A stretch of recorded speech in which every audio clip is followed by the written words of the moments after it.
trazer até vocês um mineiro de Boa Esperança, um teólogo, educador, psicanalista, Rubem Alves.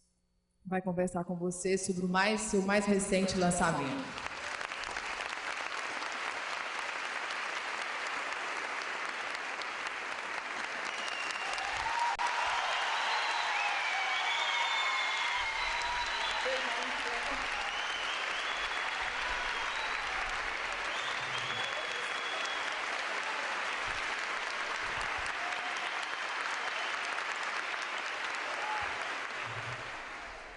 Gente, o Rubem vai falar com vocês hoje sobre o seu livro. Perguntaram-me se acredita em Deus. Uma história bacana, onde o mestre Benjamin conta sobre várias passagens, sobre várias questões da vida humana que o Rubens responde nesse livro. Agora eu passo a palavra para ele, que vai contar essa história bem melhor para a gente.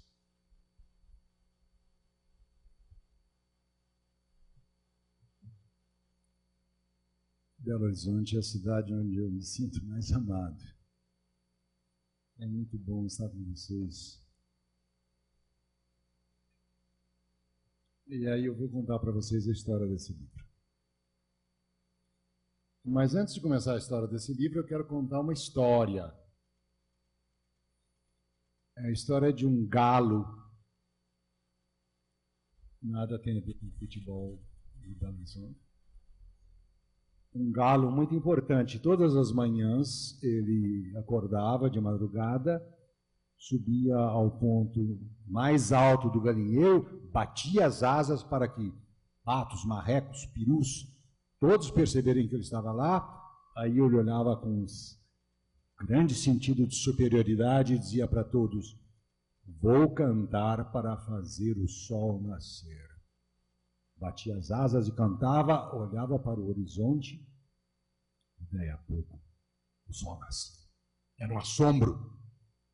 E todos os bichos tinham muito medo de que acontecesse alguma coisa com o galo, porque se ele morresse ou ficasse doente ou ficasse rouco, o sol não nasceria. Aí aconteceu uma coisa imprevista. Houve um dia em que ele perdeu a hora. E quando ele acordou, o sol já estava no alto do céu, sem o canto dele. E toda a bicharada estava fazendo a maior gozação, especialmente o peru com aquelas gargalhadas. O galo ficou numa depressão muito grande, muito triste. E passou muito tempo sem cantar e o sol nascendo. Até que um dia, os bichos acordaram com o canto do galo. Aí o peru disse: você vai cantar para fazer o sol nascer? Ele disse: antigamente era louco, cantava para fazer o sol nascer, mas agora eu sou poeta, vou cantar porque o sol vai nascer.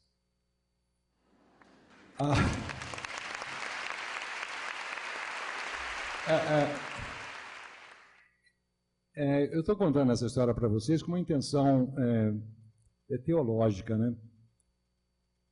Há muitas pessoas que são como o galo, que pensam que elas precisam ter as ideias certas e cantar a coisa certa e dizer a coisa certa, porque caso contrário, o sol não vai nascer. Mas o sol não está nem aí, né? É o símbolo de Deus.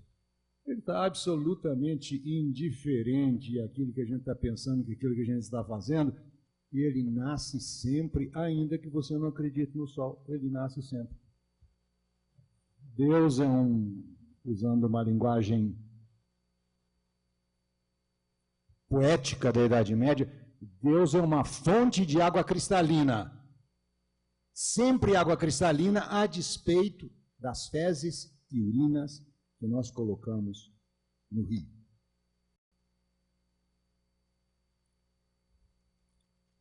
Interessante, né? Há 3 semanas, um padre jesuíta, João Sobrino,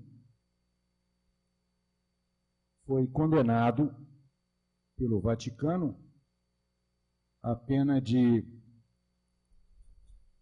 silêncio pelo resto dos seus dias. Ele era um galo que cantava um canto diferente.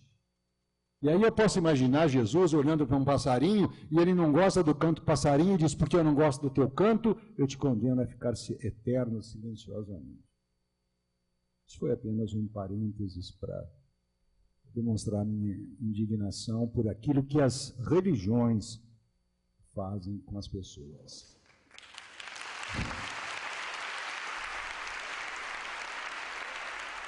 Hoje está muito difícil acreditar em Deus. Antigamente era tão mais fácil, né?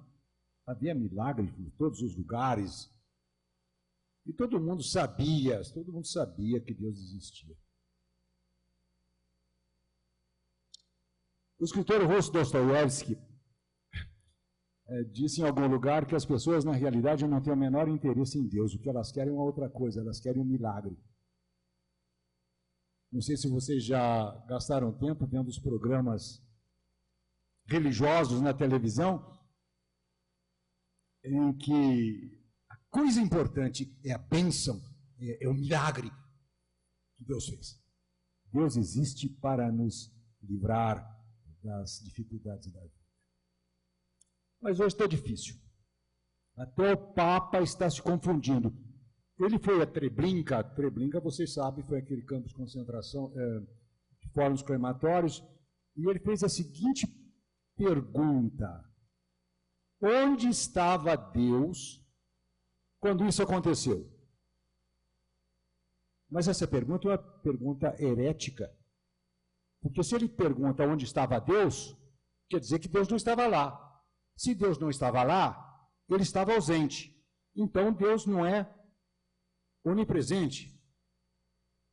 Se ele estivesse perante o tribunal do cardeal Ratzinger, ele seria inquirido e certamente condenado ao silêncio permanente por haver feito uma pergunta tão terrível.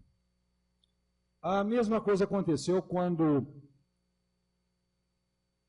houve o atentado de 11 de setembro na World Trade Center. No dia seguinte, o New York Times publicou um artigo com a seguinte pergunta, exatamente a mesma pergunta do Papa: onde estava Deus quando isso aconteceu? E a gente podia fazer várias perguntas. Onde estava Deus quando Hiroshima foi bombardeado? Onde estava Deus quando Nagasaki foi bombardeada? Onde estava Deus quando os 6 milhões de judeus foram para os fornos crematórios? Onde estava Deus quando o tsunami aconteceu, matando mais de 200 mil pessoas?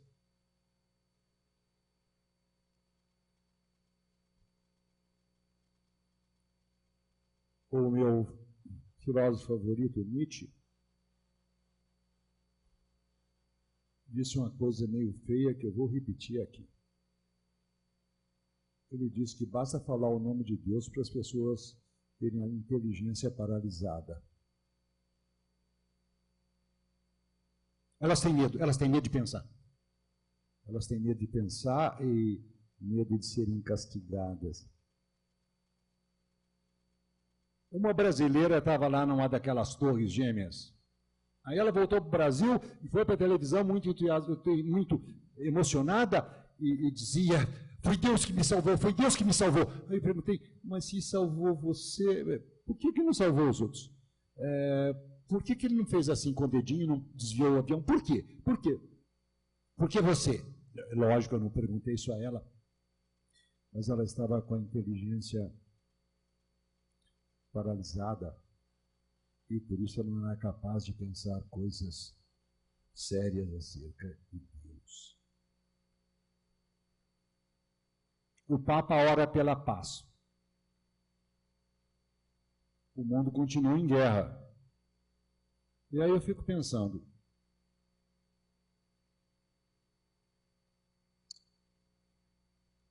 supõe-se que o Papa é o representante de Deus. Se o Papa ora pela paz, isso quer dizer que Deus ora pela paz ou não? Se ele ora pela paz, é talvez porque Deus não está muito convencido. Porque se ele tivesse convencido, não seria preciso orar.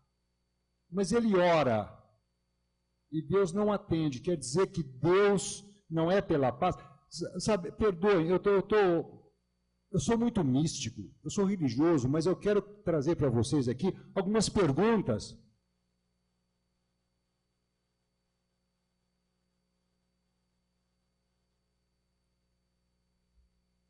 Quando a moça me fez aquela pergunta, você acredita em Deus? Minha resposta imediata para ela foi: qual? Qual? Porque há muitos deuses, cada um tem o Deus, seu Deus, a sua própria imagem. Os homens ferozes e vingativos criam um Deus feroz e vingativo.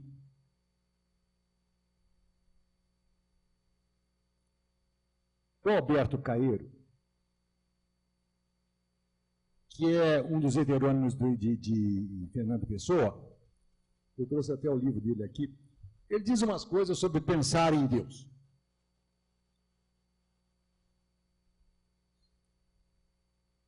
Ele diz assim: não acredito em Deus porque nunca o vi. Se ele quisesse que eu acreditasse nele, sem dúvida que viria falar comigo.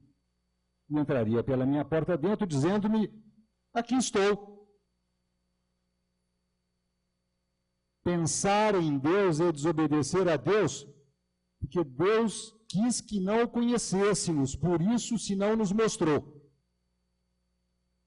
Se vocês pensam que isso é heresia, não é heresia coisa nenhuma, isso é muito ortodoxo, porque no Velho Testamento os hebreus eram proibidos sequer de pronunciar o nome de Deus, porque Deus era um grande mistério, ninguém jamais viu a Deus. Mas agora vejo o final dessas palavras do Alberto Caeiro. Pensar em Deus é desobedecer a Deus. E ele conclui: sejamos simples e calmos, como os regatos e as árvores, e Deus amar-nos-á, fazendo de nós belos como as árvores e os regatos, e dar-nos-á verdor na sua primavera, e um rio aonde ir ter, quando acabemos. Eu tenho um lugarzinho no sul de Minas, lugar chamado Pocinhos do Rio Verde, e mandei gravar esse poeminha aqui, em madeira. Quem chega lá, sejamos simples e calmos como os regatos e as árvores, e Deus amar-nos-á, fazendo de nós belos como as árvores e os regatos, e dar-nos-á verdor na sua primavera, e um rio aonde ter quando acabemos. Não é interessante que um verso atrás ele dizia: não acredito em Deus porque não ouvi, e agora ele diz: e Deus amar-nos-á. Deus amar-nos-á. Por que é que nós acreditamos em Deus, hein? As crianças naturalmente não falam em Deus, as crianças são ensinadas. Papai do céu está te vendo. Que coisa, né? A gente de cedo ensina as crianças que Deus é uma presença terrível. Deus te vê. Está escrito em alguns automóveis. Eu nunca vi em nenhum carro está escrito: olha aqui, eu usei uma palavra que não existe mais. Automóvel. Revelei a minha idade. Agora só. Para os jovens, automóvel antigamente era aquilo que hoje chama carro.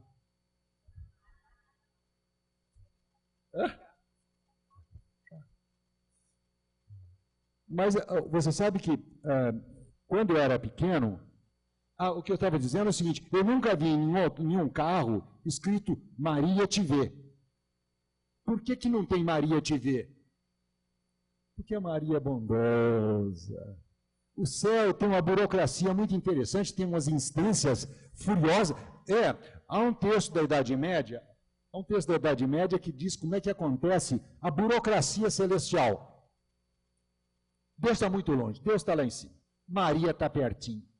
Então o pecador chega para Maria com a sua súplica: oh, Maria Santíssima, eu te amo e eu quero isso. E faz o pedido para Maria. Maria é tão generosa, acolhe todo mundo, é uma mãe maravilhosa, e ela vai então, olha a burocracia, vai à segunda instância, Jesus Cristo. E ela diz a súplica do pecador, e para convencer, isso não é invenção minha, isso é um texto medieval, para convencer Jesus, ela mostra o seio para ele. O seio onde ele mamou. Então, um tipo de uma pequena chantagem, né? Você mamou nesse seio agora. Aí Jesus, movido pelo seio de Maria, vai até o Pai severo e fala o pedido do pecador. E sabe o que ele mostra para Deus? As suas mãos e os seus pés perfurados. Deus, então, comovido sadicamente pelos furos que ele mesmo mandou fazer nos pés do filho e da mão, ele gente, isso são coisas que são pensadas, não fui eu que pensei, eu não teria capacidade de inventar isso, são coisas da Idade Média. Santo Tomás de Aquino, na Suma, diz o seguinte, eu vou citar literalmente, porque eu já li esse texto tantas vezes que eu decorei. Deus e os salvos dos céus contemplarão os condenados no inferno, no estertor do seu sofrimento, para que a sua alegria seja completa.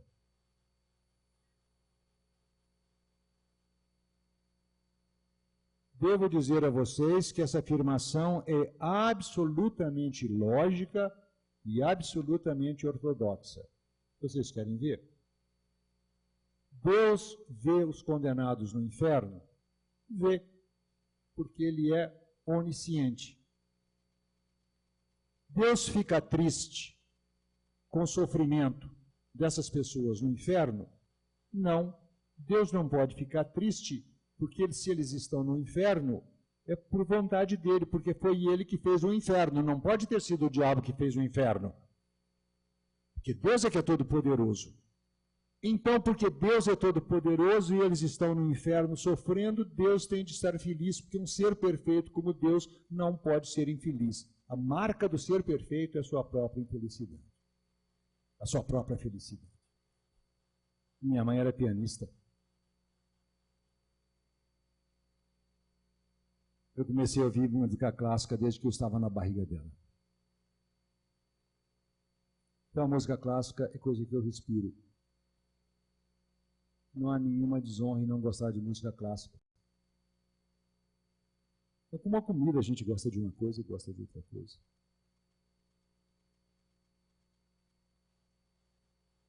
E aí há certas peças musicais que são de uma tristeza, de uma nostalgia. Por exemplo, o Adágio da Sonata ao Luar.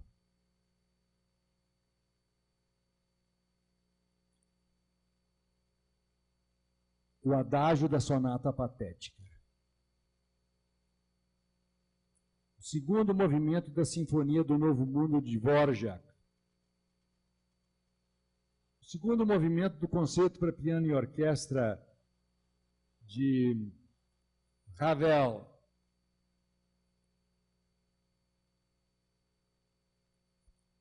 A sonata para violino e piano de César Franck. Eu, quando estou trabalhando, não escuto música, porque a música é tão forte para mim que ela atrapalha meus pensamentos. Então eu não escuto música. Mas uma vez eu quebrei esse costume e pus lá um CD que eu nunca tinha ouvido.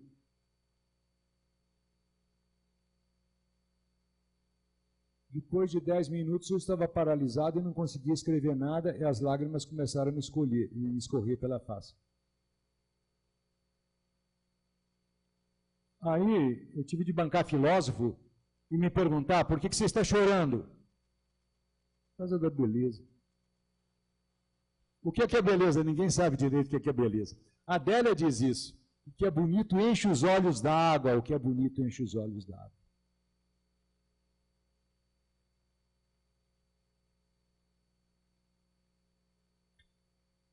Uma vez eu tive uma hérnia de disco, estava no hospital com uma dor horrorosa, e por alguma razão alguém botou no tocador de CD uma sonata de Beethoven. Aí naquela mistura de beleza e de dor, eu disse para mim mesmo, não há dor no mundo que seja capaz de negar que essa sonata está dedicada à eternidade. A beleza está dedicada à eternidade. Tudo que a gente ama está dedicado à eternidade. A gente quer que seja eterno.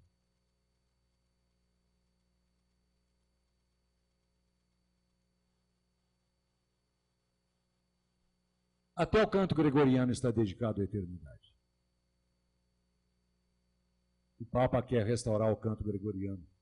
Eu estou de acordo.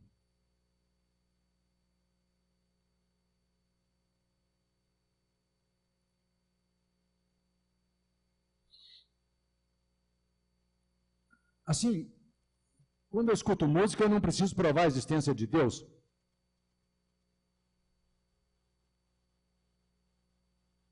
Para mim, o que é Deus é a música, é a beleza da música. É a beleza da música. A beleza é a sombra de Deus no mundo. Eu adoro a música. Mas há um outro Deus vulgar,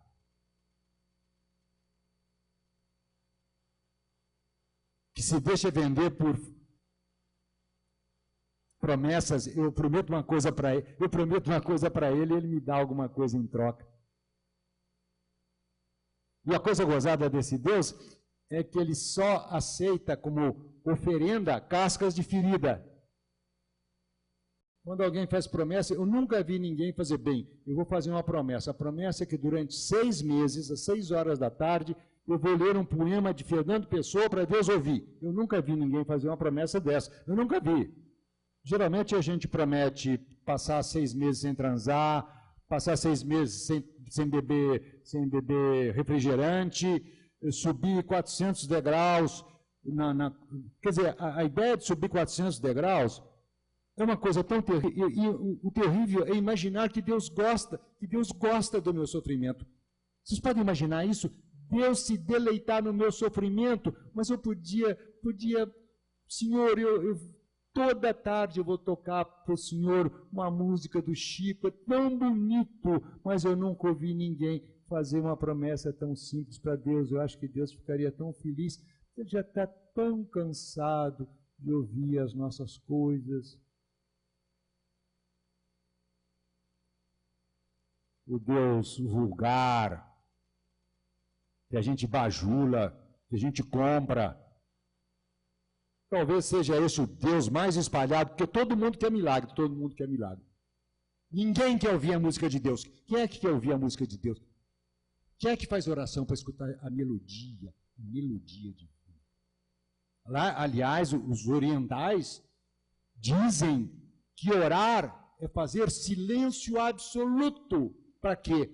Para ouvir, não para falar, não para falar. Oração que é fala.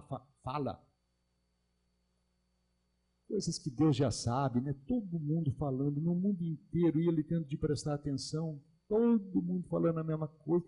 Deve ser uma canseira, deve ter um departamento nos céus encarregado de ouvir, Senhor, que é que houve de novo? Nada, eles fizeram as mesmas regras, sim, as mesmas rezas, Senhor, mas que canseira, por que eles não falam coisas diferentes? Deus já está cansado.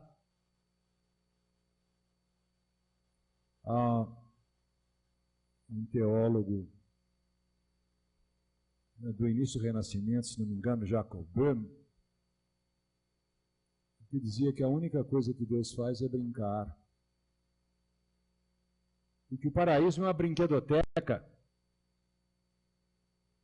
e que nós perdemos o paraíso quando deixamos de brincar e começamos a trabalhar. O objetivo da vida é brincar. E o amor é uma eterna brincadeira.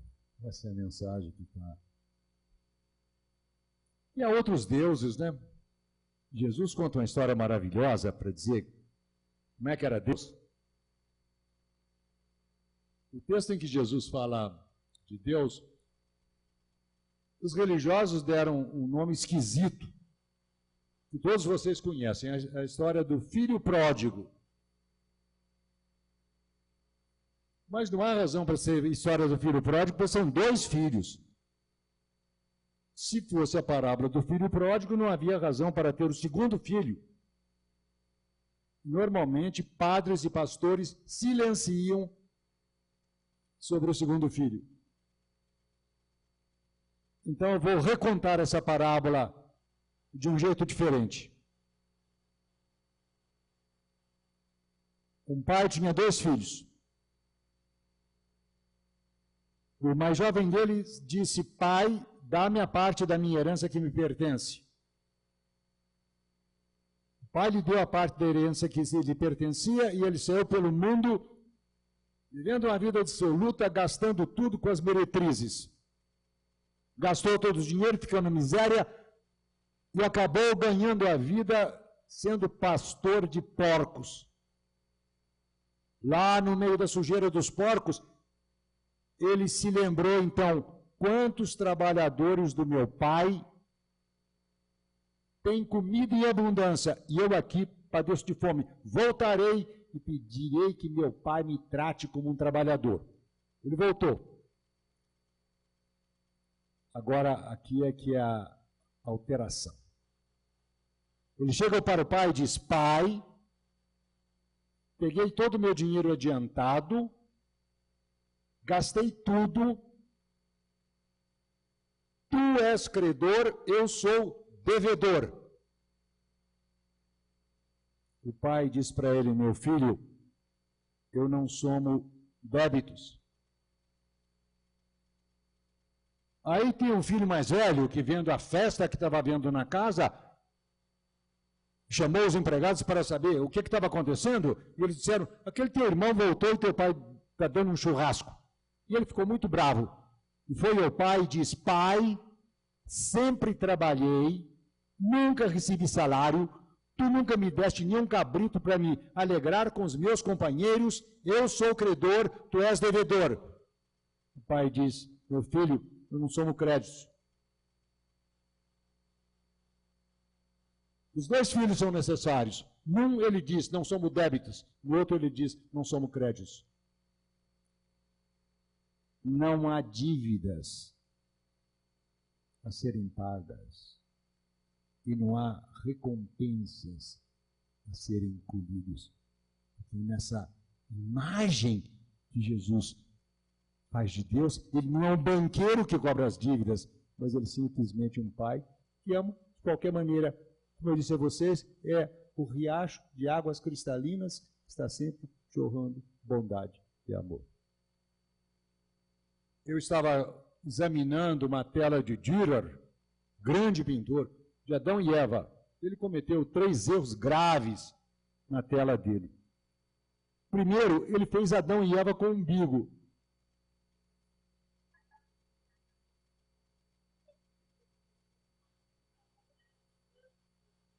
Claro que Adão e Eva não tinham umbigo. O umbigo é quem nasce de mulher. Mas Adão e Eva, ele podia ir para a fogueira por causa disso, porque ele estava negando que tinham sido criados diretamente por Deus. O umbigo. Segundo erro, eles estavam ainda num estado de inocência, portanto a nudez para eles era natural. No entanto, na tela dele, os 2 coitadinhos, tinham uma vara de macieira, assim com a maçã na ponta, justamente na frente daquelas coisas. Devia ser tão incômodo ficar andando lá pelo paraíso com aquela... Vocês já imaginaram? Vocês com um galho de maçã na frente andando? Mas É uma coisa muito incômoda. E o segundo erro que ele cometeu é que era maçã que estava na ponta daquele galho. Ora, a maçã não pode ter sido fruto do paraíso, por uma razão muito simples. A maçã falta sedução erótica. A maçã é muito pudica. Por exemplo, ela não tira a roupa por vontade própria, só tira roupa com um canivete. Você tem que ir à força arrancando a roupa da maçã. E depois, quando a gente dá aquela mordidinha na maçã, carinhosa, ela geme. Comer uma maçã é sempre um estupro, de modo que não é o fruto. O fruto do paraíso, sem dúvida alguma, é o caqui. Porque você olha para o caqui diz, me come, vá.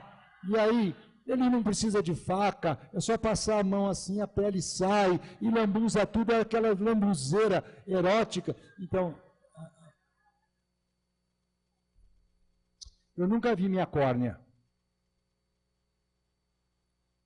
Eu só vi minha córnea no espelho. Ah, eu vejo. Mas se não tivesse espelho, eu nunca viria minha córnea. Porque a córnea não é para ser vista. A córnea tem que ser transparente, é para a gente ver através dela. Quem vê a córnea é cego. Cego é quem vê a córnea. Deus é como a córnea, não é para ser visto.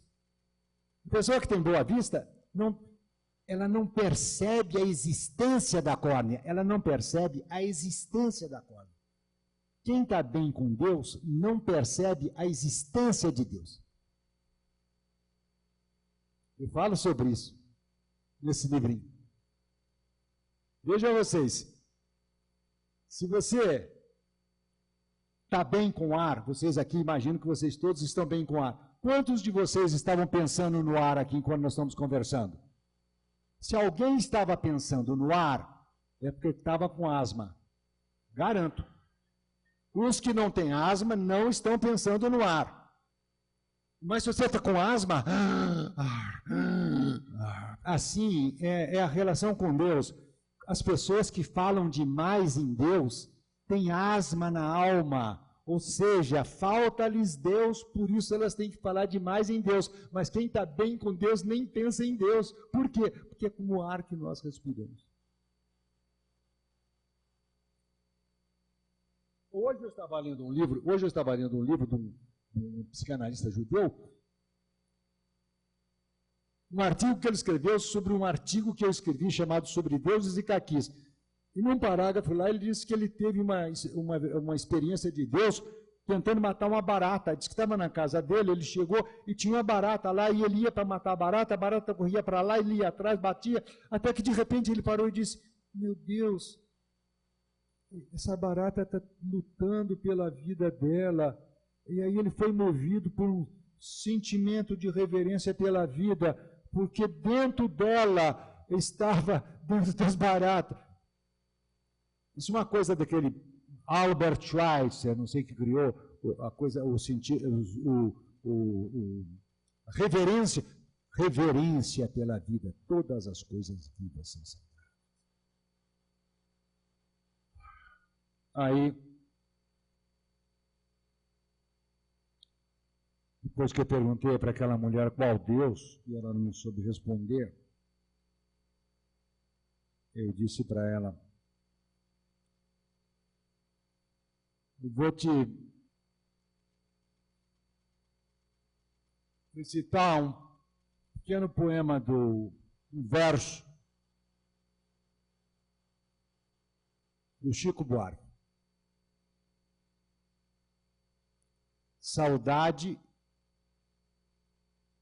é o revés do parto. É arrumar o quarto para o filho que já morreu. Aí eu perguntei, qual é a mãe que mais ama? Aquela que arruma o quarto para um filho que existe e que vai voltar amanhã?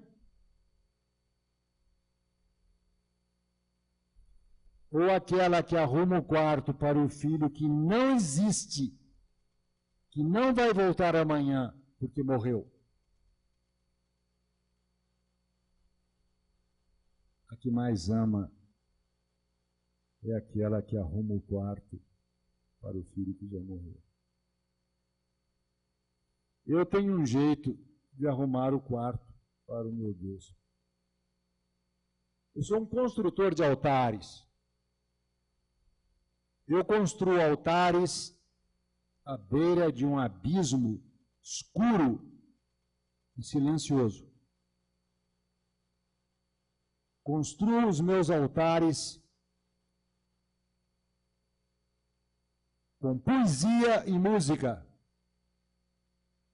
Os fogos que eu acendo nos meus altares me iluminam o rosto, me aquecem o corpo. Mas o abismo continua escuro e silencioso. Eu quero ler uns pequenos trechos do livro para vocês terem o gosto de como é que ele é escrito.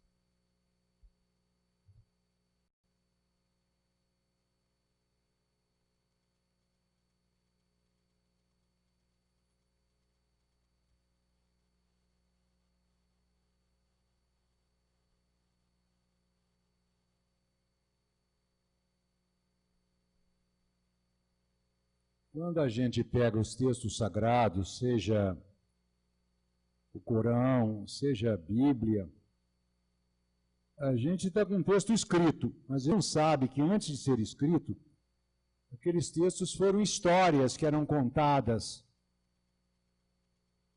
As aldeias se reuniam em torno de um contador de histórias e ele contava as histórias.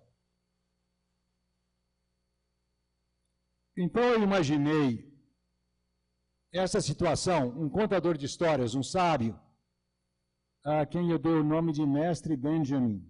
Não me perguntem por que eu escolhi esse nome, eu não sei.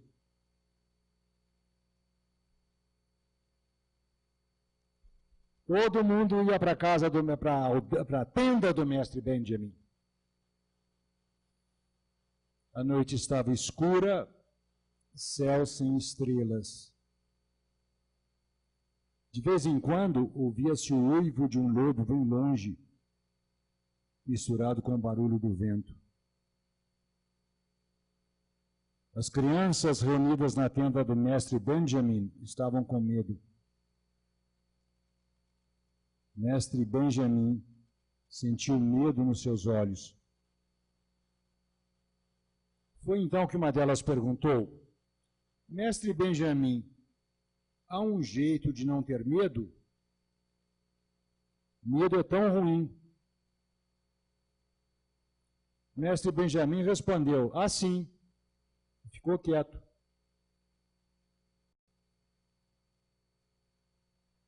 Veio então a outra pergunta: qual é esse jeito? É muito fácil. É só pensar como as ovelhas pensam. Mas como é que eu vou saber o que as ovelhas estão pensando?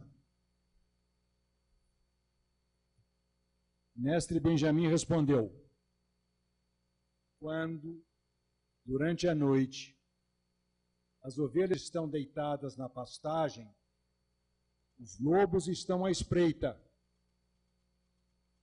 e eles uivam. As ovelhas têm medo. Mas aí, misturado ao uivo dos lobos, elas ouvem a música mansa de uma flauta. É o pastor que cuida delas e não dorme nunca. Ouvindo a música da flauta, elas pensam: há um pastor que me protege. Ele me leva aos lugares de grama verde e sabe onde estão as fontes de águas límpidas. Uma brisa fresca refresca minha alma. Durante o dia ele me pega no colo e me conduz por trilhas amenas. Mesmo quando tenho de passar pelo vale escuro como a morte, eu não tenho medo. Sua mão e seu cajado me tranquilizam. Enquanto os loibos uivam, ele me dá o que comer. Passa óleo perfumado na minha cabeça para curar minhas feridas e me dá água fresca para sarar o meu cansaço. Com ele não terei medo eternamente. O mestre Benjamin parou de falar. Os olhos de todas as crianças estavam nele. Foi então que uma delas levantou a mão e perguntou: e os lobos, eles vão embora? Eles morrem? Os lobos continuam a uivar e continuam a ser perigosos. O pastor não consegue espantar todos eles, e por vezes eles atacam e matam. Mas as ovelhas, ouvindo a música da flauta do pastor, dormem sem medo, não porque não haja mais perigo, mas a despeito do perigo. Não há jeito de acabar com o perigo, mas há um jeito de acabar com o medo. Coragem é isso, dormir sem medo a despeito do perigo. As crianças voltaram para suas tendas e dormiram sem medo, pensando os pensamentos das ovelhas. De vez em quando, lá fora, ouvia-se o uivo de um lobo faminto. Desde então, tornou-se costume contar ovelhinhas para dormir.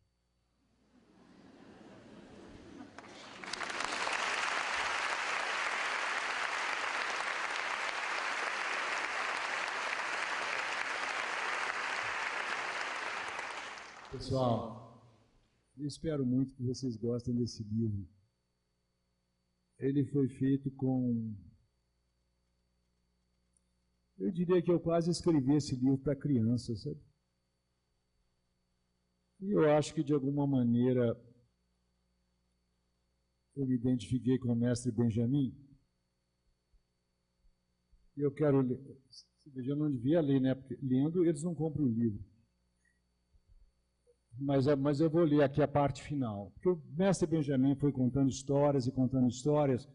Vocês viram que aquele salmo que eu li é o Salmo 23, escrito, pensado pelas ovelhas.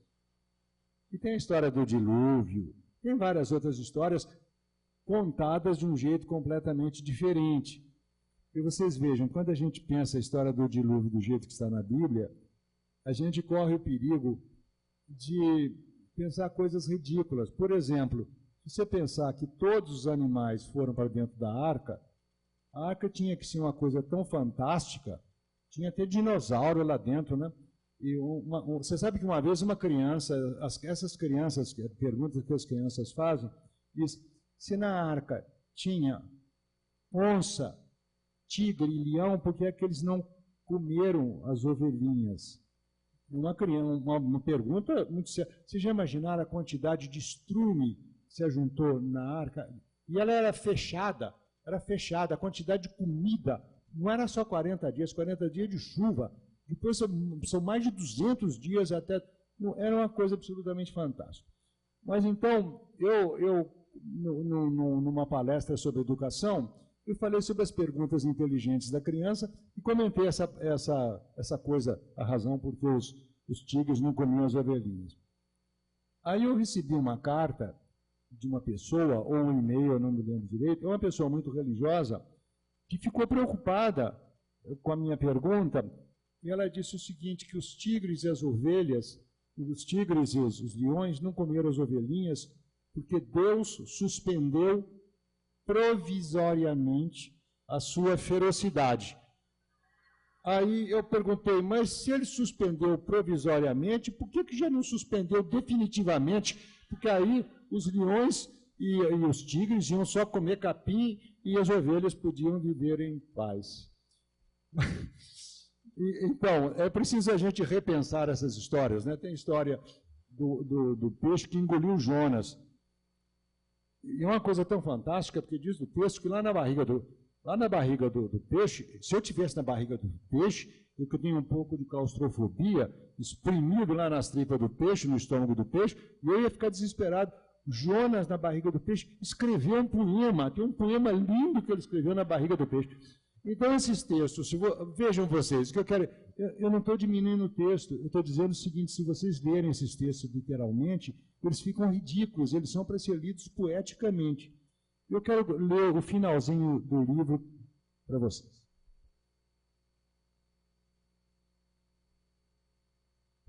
Isso aqui, essa parte que eu vou ler,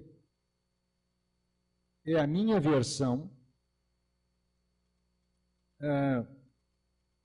de uns trechos do livro de Eclesiastes. Na versão brasileira, o livro Eclesiastes começa assim: vaidade das vaidades, tudo é vaidade.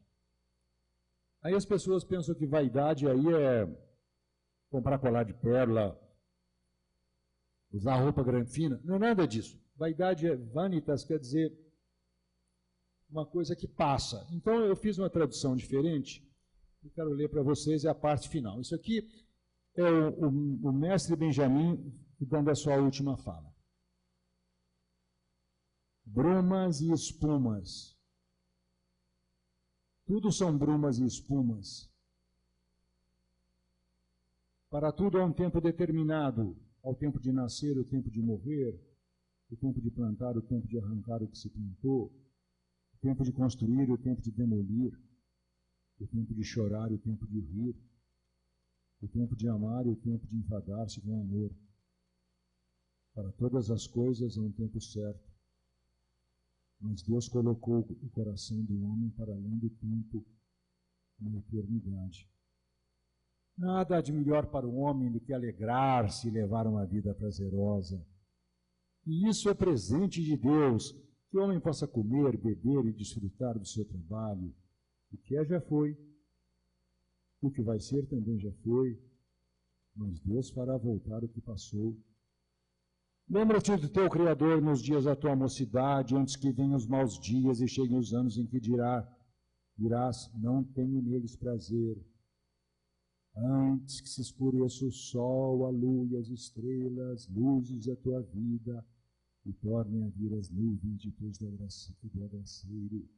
No dia em que tremerem as guardas da casa, os seus braços, e se curvarem os homens outrora fortes nas tuas pernas, e cessarem de moer os moedores da tua boca, por já serem poucos, e se cerrarem as janelas dos teus olhos, e os teus lábios se fecharem, o dia em que não puderes falar em voz alta, e te levantares ao canto das aves, e não mais ouvires o som da música, quando tiveres medo do que é alto, e te espantares no caminho, o teu cabelo ficar branco, e um simples gafanhoto for muito peso para tuas forças, e não tiveres mais fome, tu vais para a casa eterna, e os pranteadores já estão andando pela praça.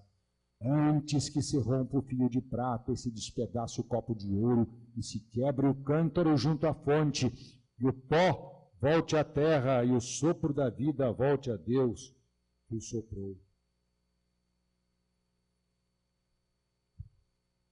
Vai, pois, come com alegria o teu pão e bebe gostosamente o teu vinho. Coisa fantástica, né? Depois de tudo isso, ele não diz, olha, cuida, vai cuidar, vai rezar, não. Vai, pois, come o teu pão e bebe gostosamente o teu vinho. Em todo o tempo sejam brancas as tuas roupas e jamais falte óleo na tua cabeça. Goza a vida com quem tu amas todos os dias da tua vida que logo passa, como passam as brumas e as espumas. Brumas e espumas, tudo são brumas e espumas. Ditas essas palavras, o mestre Benjamin, feliz e cansado com sua longa vida, sorriu, tomou uma taça de vinho vermelho e disse, bebamos juntos, como a vida é boa, eu gostaria de viver 1000 anos. Ditas essas palavras, ele fechou os olhos, começou a cantarolar baixinho uma cantiga que sua mãe lhe cantava para dormir. Sua mão se abriu, a taça de cristal caiu e se quebrou numa infinidade de cacos. Enterraram o mestre Benjamin no alto de uma colina, e lá se vêem montanhas no horizonte distante. Ao lado de sua sepultura plantaram uma árvore. Dizem que ainda não parou de crescer. Amarraram balanços nos galhos fortes e as crianças e adultos se divertem brincando de tocar as nuvens com a ponta dos pés. Escreveram-lhe como epitáfio as palavras do poeta Robert Frost. Ele teve um caso de amor com a vida.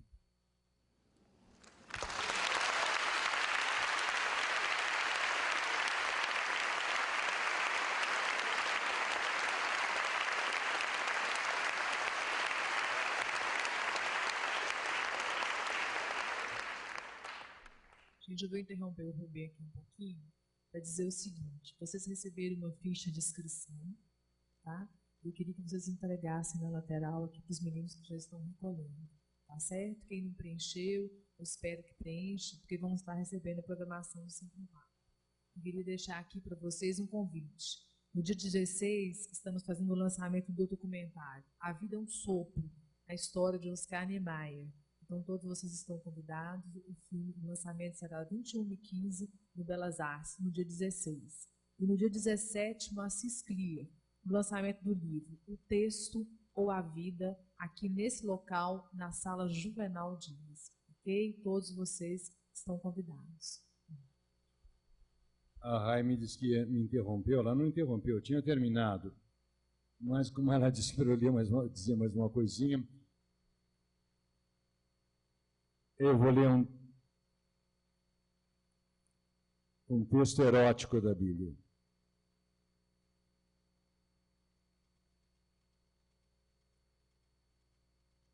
Palavra do Senhor. Palavra do Senhor.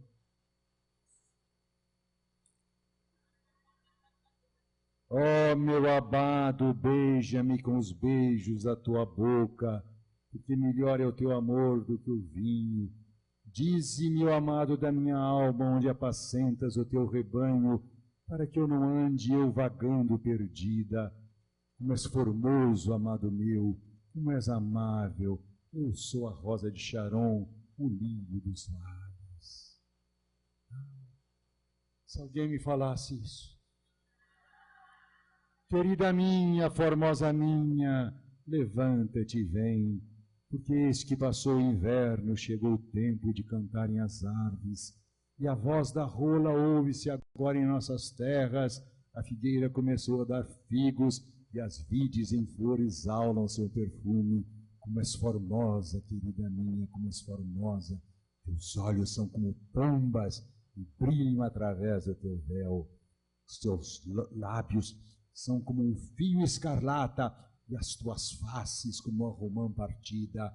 Arrebataste-me o coração com um só dos teus olhares. Os teus lábios destilam mel. Mel e leite se acham debaixo da tua língua. Os meneios dos teus quadris são colares trabalhados pelas mãos de um artista. O teu umbigo é uma taça redonda, a que não falta bebida. O teu ventre é um monte de trigo cercado de lírios. Os teus seios são como os cachos da videira, e aroma da tua respiração, uma das maçãs. Vem, ó meu amado, já despi a minha túnica.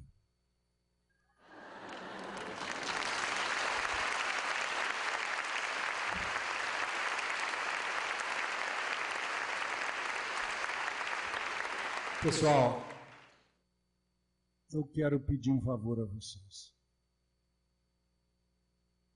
Eu não vou dar autógrafo. Eu estou com, como é que chama esse negócio? Tendinite, de tanto dar autógrafo. Se vocês gostam de mim, me poupem desse sofrimento, porque se eu der para um, eu tenho que dar para todo mundo. E ao final terei que ter o meu dedo amputado, porque não haverá cura. Espero que vocês compreendam. Eu gosto muito de vocês, teria maior alegria em fazer uma dedicatória para todo mundo, mas se fosse só umas 10 pessoas, tudo bem, mas olha, muita gente, eu não dou conta, tá bom? Obrigado, gente.